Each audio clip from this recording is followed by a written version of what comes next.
Good morning mga lods. For today's video magaluto gali kita sa sinigang abansa. Abansa mga lods. Actually ang gamit kasi nga pang-asim.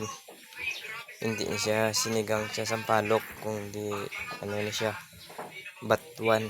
Ano mga lods na naman na iya panit. Batuan ng sinigang nga Ilonggo style mga lods. Yan. Actually mga lods, ano na siya, luto na siya. Kinanglan ng vegetable hindi tapag turn color into brown. Dapat naka-steady lang siya sa green para pagkaunon to siya medyo ano siya kidol siya bla.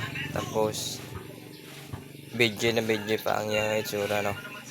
Fresh na fresh ang itsura kay kung mag-brown na siyang yung color but silingon lata-lata na siya mga lods. So hindi na siya marami siyang gawnog wala na siya garaguso. So mula na mga lods ay luto na siya, ginanglantan na siya bak iton aton niya utan gali nga butang is pichay tapos onion leaves para mahamot siya. So see you for my next video mga guys.